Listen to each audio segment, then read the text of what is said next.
introduce Wilson Dew. He is AKA the Renal Warrior, and he's been on dialysis. I'm going to let him tell you his story, and he's an athlete. He is listed to be a kidney transplant, and he actually traveled from San Francisco to San Diego on a bike to raise awareness about kidney disease and living donation. So it's my pleasure to welcome Wilson Dew. Thank you so much, Lori. Thank you for everything that you do within our community. It's a huge help. There's so many resources that you have at Renal Support Network. And, it's just wonderful, everything that you're doing and how you're dedicating your life to helping people like me and people like us. So I want to thank you for that. My name's Wilson Dew. I'm AKA the Renal Warrior. I'm still on dialysis. I've been on dialysis for about almost exactly 5 years. And it's been one heck of a journey. I will say that it's been an incredible journey, and one that I tell a lot of patients this when I talk to them, is that I've been on dialysis for 5 years, but since then, I've never been stronger physically, mentally, spiritually. So this path has definitely changed my life. But given that, let me go ahead and share with everybody my journey. So pretty much my life started going through high school. I was always a big guy growing up. I was a football player. And so, I ate a lot, played a lot, and just was a pretty big guy. I think I was probably out of high school, maybe about 200, 225 pounds. After football season was over, I stopped practicing. So, weight packed on a little bit. But I always told myself, it was going to be okay. I'm just going to, when I get to school, when I get to college, things like that, I'm going to be able to shape up. And then college came. I started going to school, new environment, living on my own, eating all this food, no restrictions, just kind of going out. And, things just, packed on a little bit more weight. But I always told myself it was okay. I can take care of that when I get older, when I become a real adult and I have to leave school and start work, then I'll have all the time to work out, right? Just like all of us now. I graduated, and after all of that, I started work and kind of got caught up with work, and life happened. Had to look for a new place, had to start job interviewing, found a job, started working, and then my career just started taking off. I was in real estate in the early 2000s, and if any of you remember what real estate was, it was one of the hottest markets. The Bay Area, at least, was one of the hottest markets in the country. And during that time, it was great. So I just started working and working and working and working, and there was no real time to get in shape. There was no real time to go on a diet because work just got busier and busier. But I kept telling myself that one of these days, if I'm going to get back into shape, I'm going to start working out. But just kept at it. Just kept at the work, kept focused on that, and really exceeded very well with my career. And a lot of times they say that if one part of your life is excelling, oftentimes other parts of your life is suffering. And at that time, it was my health. I kind of let that go. Was always eating out, was always going out, and just thinking nothing would ever really happen to me. I'm still young. I have time to actually scale it back and then get back into shape. I kept telling myself that over and over and over again. And so left school around 2003, 2004, started work, and fast forward a little bit, we're looking at 2014. Started getting some symptoms of from the health issues. Started getting a little bit of gout flare-ups, or probably maybe once every year. It wasn't that bad, like one flare-up, one real big flare-up. Dealt with it, a couple of weeks, was over. So if any of you if you don't know what gout is, it's probably one of the most painful things I felt. It's just feels like shards of glass just in your leg or in your feet, wherever the flare up is, and it just started swelling and all that stuff. So one flare up, no big deal. Dealt with it, got it taken care of, no more. That's about 2014. And then a year later, 2015, it just started happening a little bit more frequently. Every few months, it would happen, a flare up. And then in 2016, you're looking at flare ups happen more often and more frequent. Okay, I dealt with it. They gave me, I got pain medicine for it. It went away after a couple of weeks, but said, okay, maybe I'll get into the diet soon. Maybe it's, eating all the rich foods and things like that. And, didn't really pay attention to it. But in 2016, one day in 2016, June of 2016, actually, I woke up and I had gout flare-ups, not only on my big toe, my ankle, it also crept up on both ankles, both toes, and up to the knees. It got to the point where I woke up and I couldn't move. I couldn't go to the bathroom. I couldn't do anything. The only thing I could reach for was my phone. Reached for the phone, didn't know what to do, had to call 911. They came, busted through the door, came and got me. I was like, look, it looks like gout flare up. It's just on everywhere, my ankles and my knees. I can't get up, I can't move. They rushed me to the hospital. I get there. I'm waiting for the doctor. I'm waiting for, a cortisone shot or some colchicine or something. And the doctor came in and said, yes, it's gout and we'll give you something for it. But we checked your labs and it looks like you have stage 5 end-stage renal disease. Okay, well, fine. Just, make it go away and I'll be on my way. And the doctor said, no, you don't understand. This is something serious and we'll have a nephrologist come in and talk to you the next day. It's like, all right, let's hurry up with this because I got to get home. Next day, nephrologist comes in and says, hey, so you have stage 5 end-stage renal disease, Wilson, something called kidney failure. Your life's going to change. I was like, well, I don't care what you do, just fix it.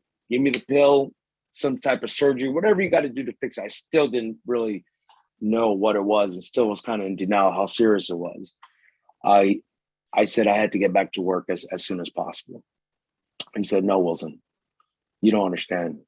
You are not going to be going back to work and you're going to start something called dialysis. Your life is going to change. That was an unreal moment at the time. And it was just, okay, well, it still wasn't real. They kept me in the hospital at that time for a couple of weeks. My blood pressure at the time was 240 over maybe like 140.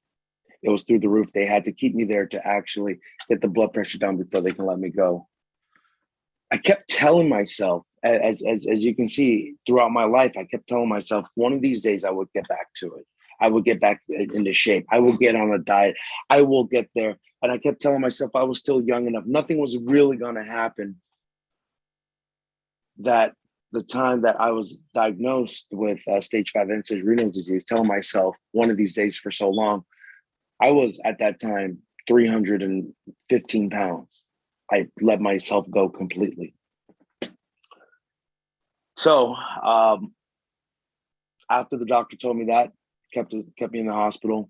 I came home, was trying to fight it, but long story short, we fast forward a couple of months and the kidneys began to completely fail.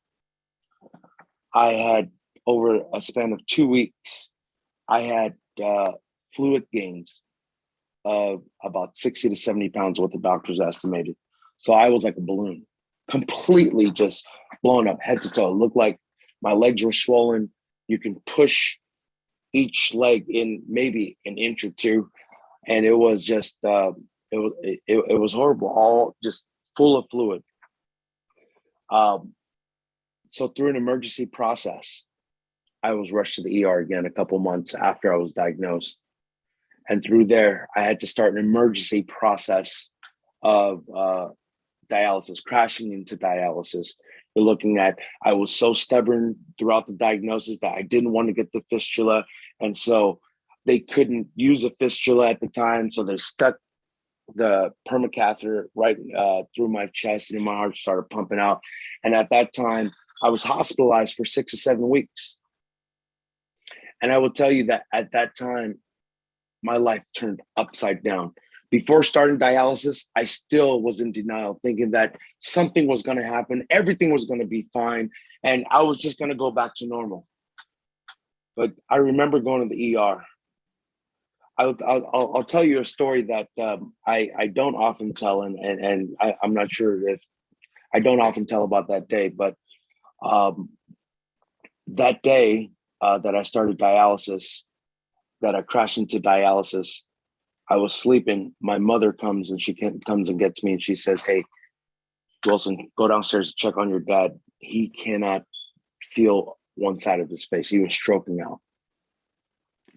I went downstairs to see him. He was having a stroke, rushed into the hospital. I was swollen, 60, 70 pounds of fluid just going around. He was stroking out. I rushed into the hospital, drop him and my mother off. And then after that, come home, collapse. I stand up to go use the restroom. I collapse. Try to get up again, collapse again. Not sure what to do. Called 911 again. They rushed me to the hospital. After they put me into the ER, now my mother gets a phone call saying, "Your son's in the hospital." She's like, "I'm already here for my husband." She's running in between rooms between me and my father. She breaks down in the hallway, and the doctors go, "Man, you can't be here." She's like, "My son's in one room. My husband's in one room." I remember her coming into the room that I was in, and she said, "Look, whatever they tell you, you have to stay in here. You can't come home because I can't take care of you." That was probably one of the most painful moments of my life. Not because of the kidneys failing, not the physical pain, but the emotional pain to see somebody I care so much, my mother, telling me she can't take care of me. She can't take care of her son. I tell the doctors that I'm not going home and that I have to stay until this thing is kind of fixed. My mother can't take care of me. They keep me overnight. And not only that, that was a stint that I stayed in the hospital and the nursing home for about 6 or 7 weeks. Started dialysis the next day. It was just too swollen. So they just started pumping it out. It took a few weeks before they can get out all the fluids. I laid in the hospital 6, 7 weeks. As I started dialysis, for some reason, gout inflammation throughout my body, my ankles, my knees, my fingers, my elbows, my back, my neck, laying there, swollen, couldn't move. I laid in the hospital for so long that all my muscles atrophied. I couldn't walk.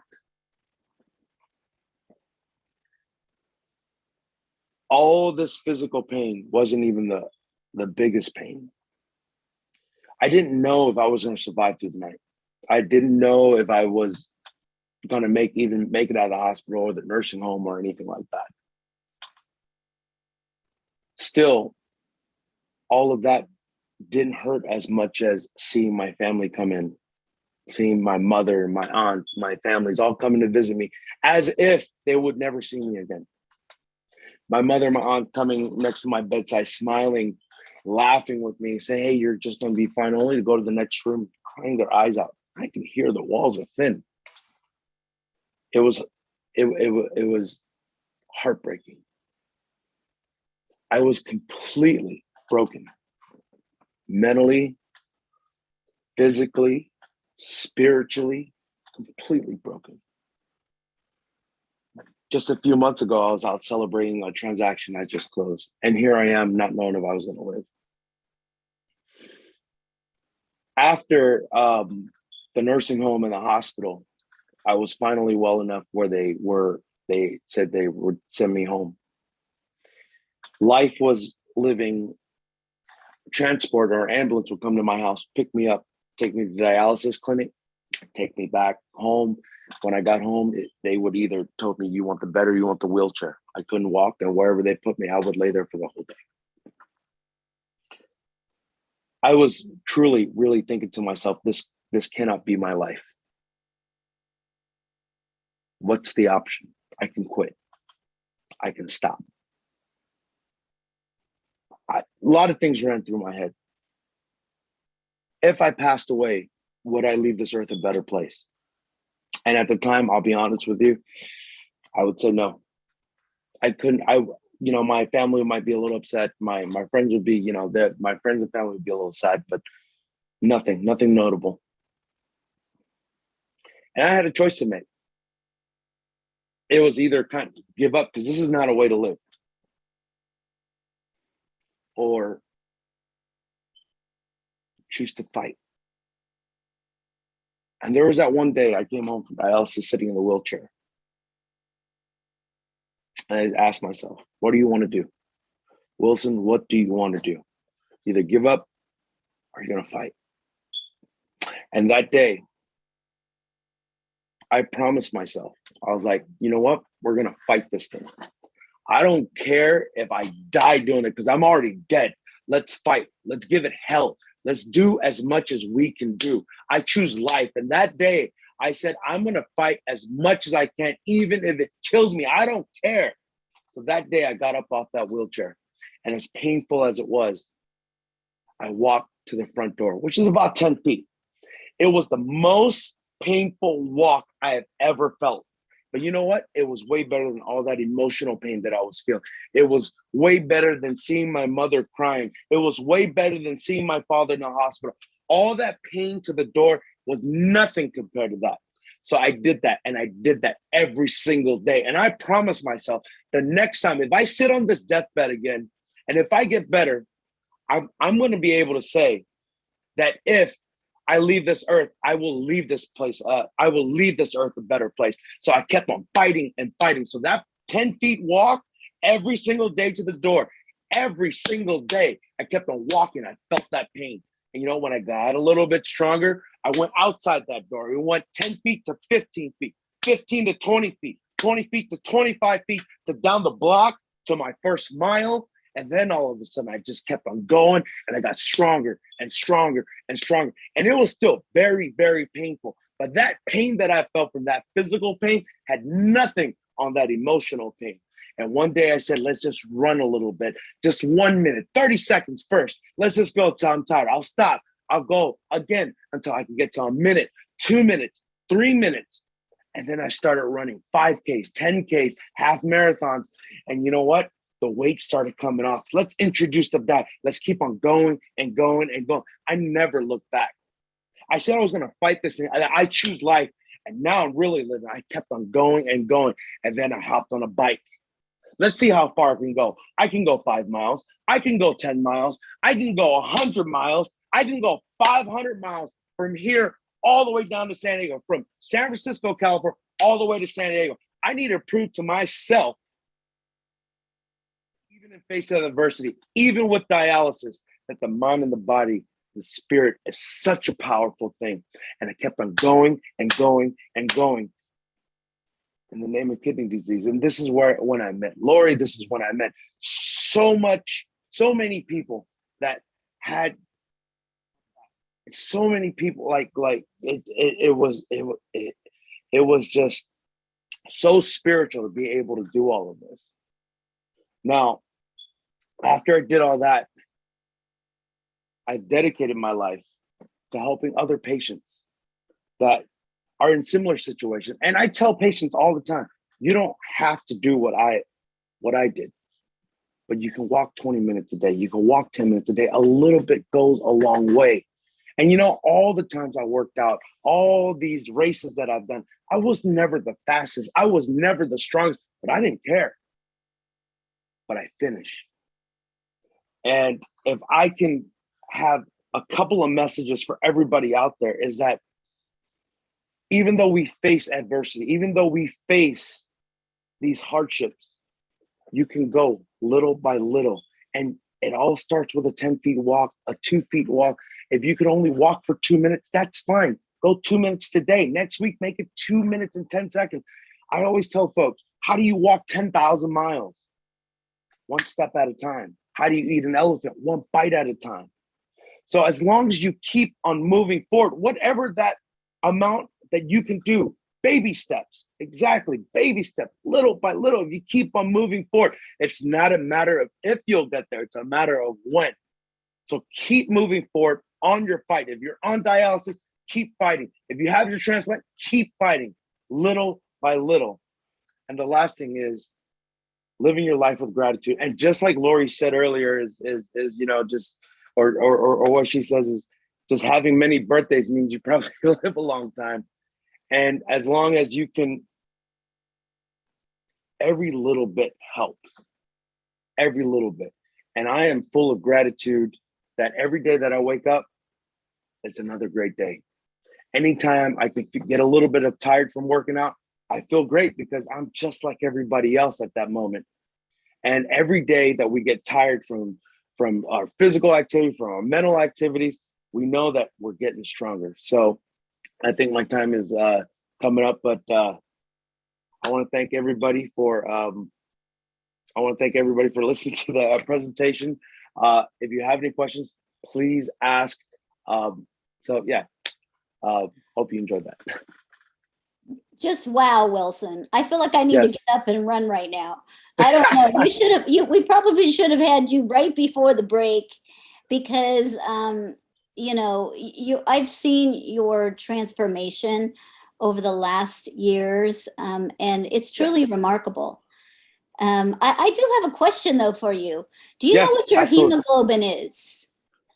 I don't know what my hemoglobin is. I should know that. I'm going to get you. You're in trouble. You're in trouble. But, I think it's absolutely remarkable to just see what you've done. And you have a little update on your transplant. Yes. So tell the audience about that. So, I've been on dialysis for 5 years. I will tell you, you'll be the first to know this super cool story is that throughout all my talks, I've been asking for a kidney. And I speak so often for the National Kidney Foundation. They'll send me to certain talks. And what you're looking at is one of the directors over there used to coordinate all my talks. We've never met, but she called and she asked, she wanted to have a personal conversation with me. And she's opted to become my donor. And so she's just been recently cleared. And so I'm fingers crossed, but we're looking probably in the next few months, it may happen. So I'm excited. I'm looking forward to you peeing all you can pee. I know I have a little perverse sense of humor, but it takes a little bit of a perverse sense of humor because it's to live with this illness. It is. You just got to make light of it, and it's it's really, everything's been such incredible. Like being able to meet you, just a wonderful community that you've created, and I want to be like you one day and help as many people as I can within the disease. So. Well, it sounds like you might be getting a female kidney. So hey, you're on your way, Wilson. Be more like me. Yep. No, thank you very much for everything that you do, Lori. You're awesome. I think it's wonderful. And keep sharing your story. It's so important for us all to share our story because we never know who we'll connect with. And when I started RSN, I knew very strongly that an illness is too demanding when you don't have hope. And this illness is so difficult, and we need more Wilsons. We need more stories of hope to get us out of the bed every day and do all the things we need to do. So I can't wait to see what your next journey is. And do you want to give everybody a shout out for your website? Oh yeah, absolutely. If you Google or hashtag Renal Warrior, or you look on Instagram, Renal Warrior 2016 is the year I got diagnosed, or Renal Warrior on Facebook, you'll find all the updates and things that I'm doing. You'll see my workouts and things. And the other thing is there's a documentary being worked on, and hopefully it'll be out within the next year. It documents my journey as well as that bike ride from here to San Diego. So it's going to be in form of superhero. So hopefully, when the trailer comes out, I'll send it to you so you can share with the group. All right. Well, thank you, Wilson. Best of luck to you. And we Thank you, look Lori. forward to your next adventure. Absolutely. I appreciate it. Thank you, Lori. And a shout out to our corporate mission partners for making this happen.